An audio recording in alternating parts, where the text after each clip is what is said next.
present our speaker this evening, Frederique. Before she joins us up in the front here, I just want to give you a little bit of background. When I first met her, she's just one of those people that's so special, you just want to keep talking to her and learning from her and growing from her. And I think that's evidenced by her professional career. She's spent over 15 years in developing state-of-the-art products. She's one of the top product managers probably in the world. She's worked for companies like Yahoo, Smugmug, and she's one of the driving forces that grew Uber from a small company into a worldwide brand. In our league, she worked with First Teachers, she worked in our fundraisers. I actually got the chance to see her speak. I was checking out this league, like, we all check each other's leagues out when I was thinking of transferring. And she did the most amazing training. I thought, this is a league I belong in because of members like Frederique.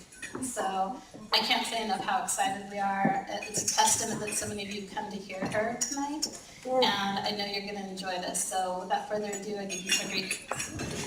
Thank you so much for being here, and thank you for coming here. I know some people came here just to see me. I haven't seen a lot of you guys in a long time. I moved to the city about 5 years ago when I joined Uber. And before that, I was living in Palo Alto for 10 years, so thank you for being here. So I wanted to talk about my experience at the League and why it's been one of the most amazing experiences in my life. I joined in 2002, 2 years into being in the US, to build friendships and also to give back to the community, and I think this was probably the best decision I've ever made.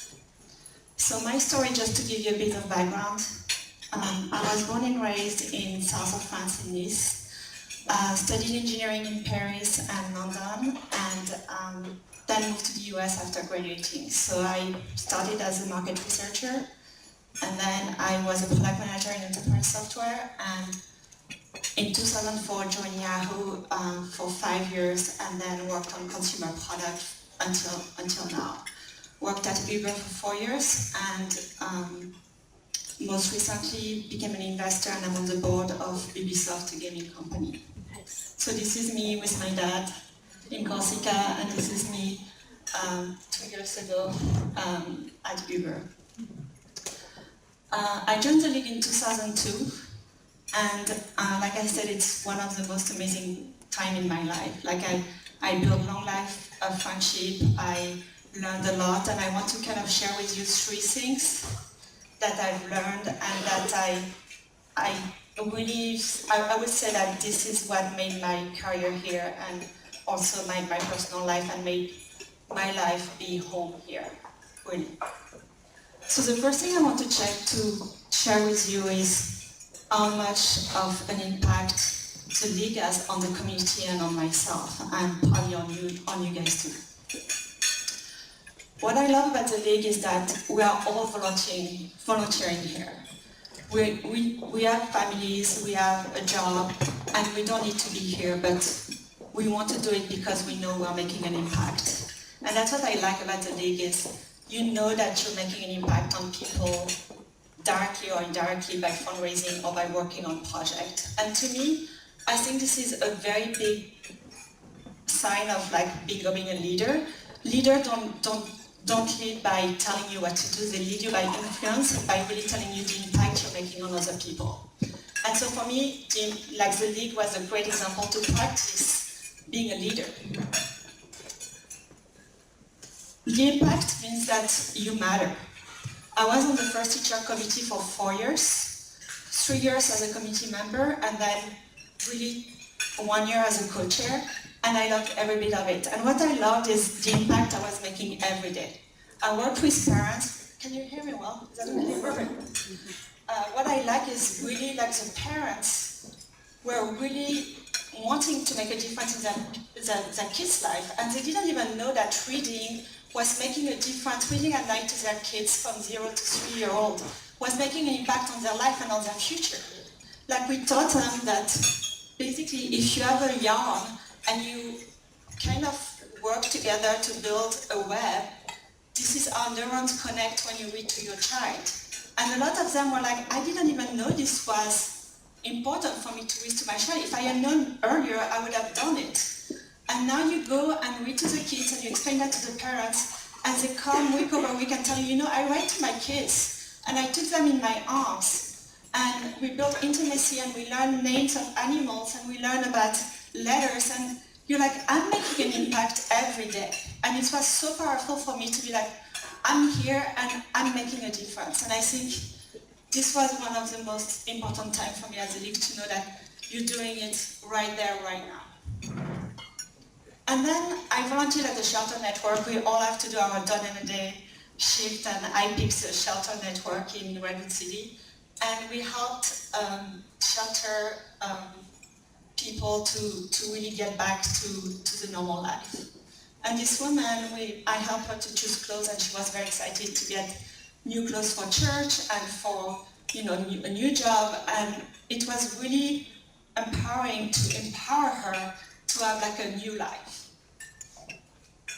And then we also got them an haircut, like we had beauty professionals that came to get them a haircut and a blowout. And what I realized that day is we met in the bathroom again, so I helped her all day long. And then we met in the bathroom, and she was combing her hair, and she had this neon plastic hairbrush in this plastic bag. And I'm like, what is that? She's like, it's my toiletry bag. And all of a sudden you're like, oh my God, like this is how these people live, like a few miles from where we live. And she doesn't have proper toiletries. And if I had known, I would have stopped by Walgreens and bought her proper thing for $20. So I have stuff at home that I could have shared with her. And so you're like, these type of things make you feel so grateful for your life. You're like, I'm not gonna go to the shopping center after this thing. I'm just gonna make a difference and also appreciate all the little things I have in my life. And I think this was very powerful for me to get this sense of appreciation that we don't always have because we're so spoiled, I think, here. And then, after the impact, my second big learning was personal growth. I think the league, and you've probably already noticed that it's nothing new, is a perfect environment for you to learn so much about what you can do every day. Like you have a job, and as a woman it can be very scary to take risks and to feel like you're good enough and that you can go the extra mile. You know sometimes that you can do it, but you're just too afraid. And I've met some very special women at the league that really empowered me to go a little bit further and to actually realize that I was good enough and that I could really do some stuff that were very special about me. And so the first thing is I joined the league because I wanted to work on projects. I wanted to be working with the community. I had no desire to raise for money. I had no desire to do anything that is related to money. Like I'm an engineer, and I just want to roll up my sleeves and do things. And then really I was working on the Children's Space Committee to work on like a kindergarten we designed at the East Palo Alto Charter School. And I volunteered to get food for the day. And next thing you know, I just have my letter and my list of approved vendors that I need to reach out to. And I'm like, I'm not gonna send a letter.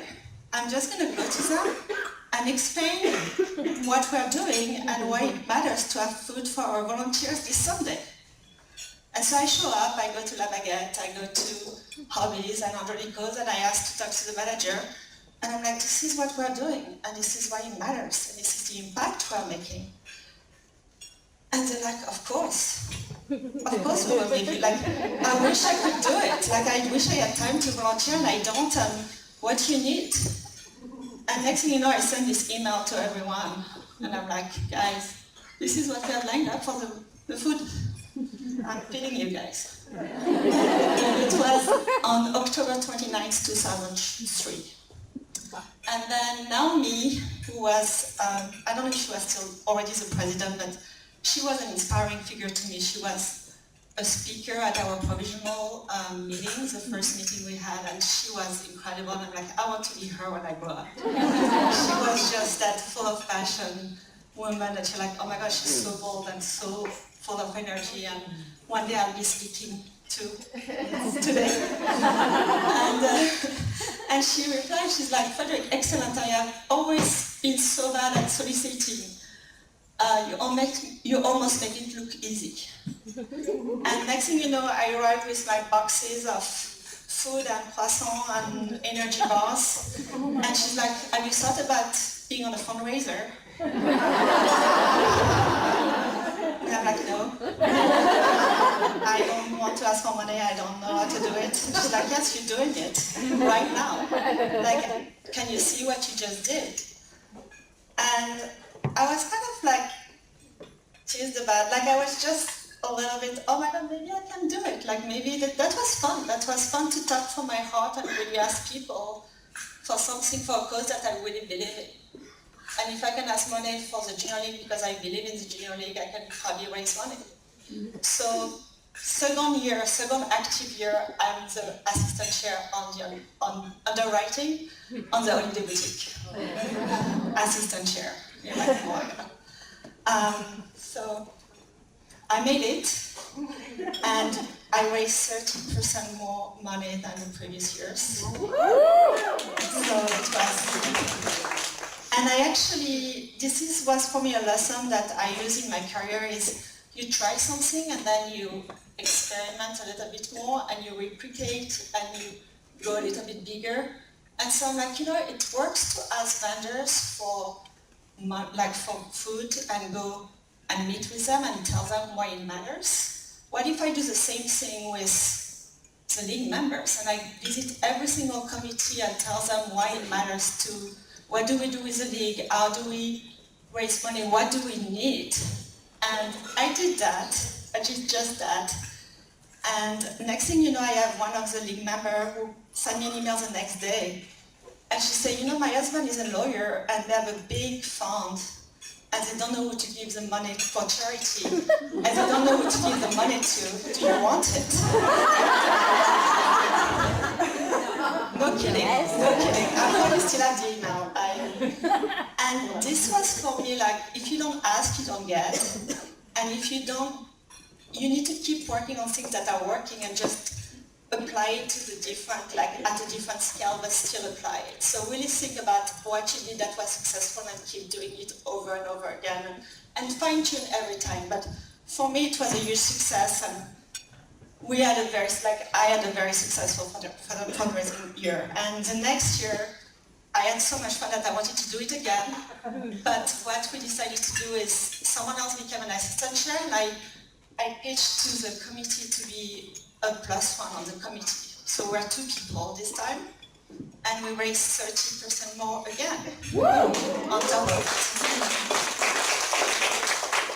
So that was like a big win, and I had a lot of fun, and I found that I really like to fundraise and to ask for money. And so for me the lesson was to really embrace it all and to not have judgment about, I want to do only one thing at the league and not another thing. It was like I love working with kids and it was foster kids in that case and this was 10 years ago. Working at the Holiday Boutique and really like working with, on fundraisers that have an impact on the community too. So it's all very important.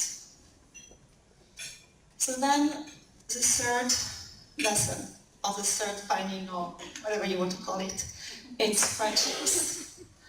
I think I wouldn't be who I am today without my friends, and my friends are league members. Lisa is here, just over there. I met her on provisional class, and she came here to support me tonight. She's a dinner too. Last minute, I didn't want to ask her because I'm like, I'm a big girl and she's busy, and she came, and we took a selfie, and post it on Facebook later. But like the friendship at the league have been really, really incredible, and I don't know, you probably meet people all the time at committees, and I think that every committee I've been on, I met someone special, and it doesn't mean that you're lifelong friends for sometimes, but you connect, you all have a very good heart here. We all want to give, and I think once you have like people who are very generous with their heart, then you can build friendship on top of it that are very, very important and that sometimes last a lifetime. This is now me, the woman who pushed me a little bit and who keep pushing me. Like, she's incredible. I sent her my first version of the presentation very early this morning, 3 a.m., because I was very behind. But she sent me feedback. She couldn't be here tonight, but she called Lisa to ask her to report back on my presentation. But she was really like a big supporter of mine, and she's a leadership coach now, and she's really incredible. And if I can give you an advice is, if you see someone who has a special gift, please tell them and please push them a little bit to go a little bit further. Like, you don't know how much of an impact you can have on someone's life in the league, not just in the committee, but in the league, to be like, you can do it, try it, really try it, and I will be there for you. We will really be there for you. And then these are my friends. I have a lot of very close friends at the league, but I couldn't put them all on that slide. But I will talk about 2 of them. So Lisa, who is here, we met at the provisional, and I think we were friends for 5 years until I had a very bad breakup. And I was struggling with it, and it was over, and we were friends, but kind of friends where, you know, you still like want to keep it together, and then I remember I was in my car, it was still the time where you could talk in your car with your phone like this. And I was really struggling with a breakup, and I told her, I'm like, I think I'm gonna call him back. We'll all be there, right? So I'm like, and I was like, I hate myself for telling her I'm gonna call it back. And she replied to me something very powerful. She's like, if you think this is the right thing to do, you do it. And if it doesn't work out, we will put the pieces back together. And I think it was very powerful to be like, okay, she's not judging me. And I think this is when I became more vulnerable with my friends. And I think this is like, you cannot be vulnerable with everyone, but if you find your friends and your girl squad, please, like, this is very special, and sometimes open up a little bit and it will deepen the friendship. So I think for me it was very special to realize that Lisa is a friend for life. And she's met my parents when they come to town, and I met her parents in Thailand last year. So. And then there is Natala that I met also very early in the league, and then we were friends for 3 years, and then she moved to Seattle, and we lost touch for 10 years. And we would see each other in Palo because she's from the area, and we would see each other at swim parties and do things. And then 4 years ago, she moved back to the city, and we decided to have coffee. And we realized we had a lot of things in common, and we were going through the same type of struggle. And she was maybe like a year ahead of me on this path. And she's like, I'm gonna help you. I'm gonna be there for you. And she was there every step of the way, and we became this friend where we're like on WhatsApp all day long, and we know like everything about each other like all day long. I was at her office this morning to rehearse my presentation. Like, she's there for me. We went to Bali together. This is a picture taken in Bali for my 40th birthday last year. And she's like my person as well. So I met her at the league too. So these are like people that have a good heart, and when you have 2 people who are okay to give of themselves to help someone, there is no one taking advantage of the other person, and it's really, really special.